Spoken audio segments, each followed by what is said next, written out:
What's going on, Atlanta Falcons fans, man? Y'all know it is your boy Antoine Smith. Stopping in right quick to give y'all my quick thoughts on a rumor that's been going around, man. And Evan Sidery put it on his Twitter page, and we know Evan, man. Evan is very legit when it comes to these rumors.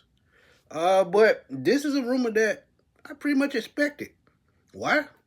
Because Ian Cunningham, he's gonna have to bring somebody with him from Chicago, right?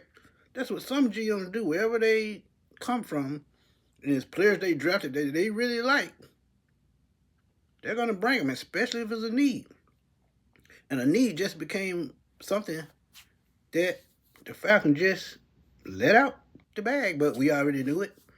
Kirk Cousins is going to be released new league year, 311, and Ian Cunningham told us.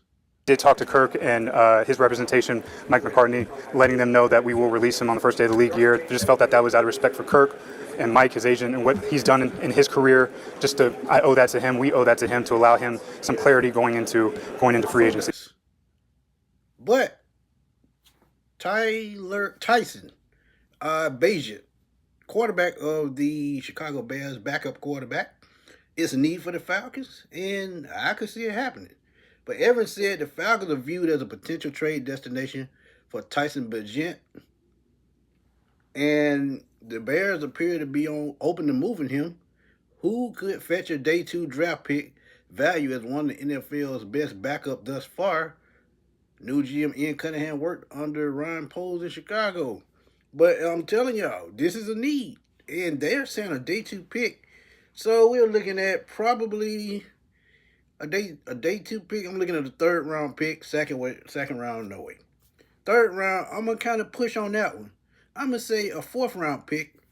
And I could see that.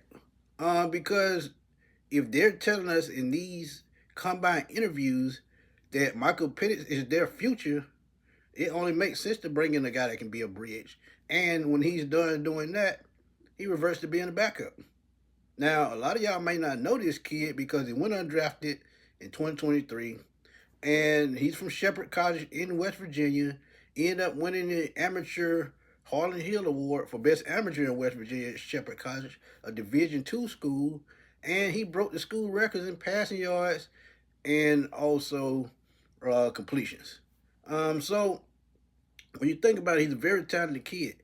He says actually started games in the NFL, man, because in 2023, as a rookie, he played in 5 games, had a 2-2 record, 94 of 143, 65% completion percentage, 3 touchdowns, 6 interceptions, 859 yards. So that's a good thing that he has experience. And even over the last 2 years, he's only played in 7 games, but most of those backup roles where the game was over. But he brings some kind of experience, and he's still only 25, soon to be 26 years old. So when you talk about age, you talk about the need, and you talk about the Falcon cap space, which is pretty much cash strapped just a little bit because of Kirk Cousins' contract. But now that he's gone, in 2027, the cap book is going to open up, a whole lot. So this is a temporary move, and if it costs them a 4th round pick, hey man, I'm all for it. And also remember, Ian Cunningham said this. Yeah, one, it gives me a comfort level knowing that it is possible, right? And we're finding ways. I've tried to give some people in-house to come up with some strategies. Again, trying to use as many resources as we humanly possible to allow ourselves the understanding of how we can manufacture some more picks. And it's funny enough, thinking about it, when we were here, a few years ago with Chicago, we made the decision to trade Khalil Mack, and that was here. And that allowed us another second-round pick there. So, again, this is probably when some of those conversations are going to be had. I'm not saying that a deal is going to be done, right? But I think it allows us to get in front of other GMs and other decision-makers to kind of broach some of those topics. Yes, he traded Khalil Mack at the NFL Combine. So, could the Falcons make moves? And he talked to other GMs and front offices while they're there to try to cook up a trade for, say, like a Kyle Pitts or Jesse Bates or somebody to get you some draft picks back.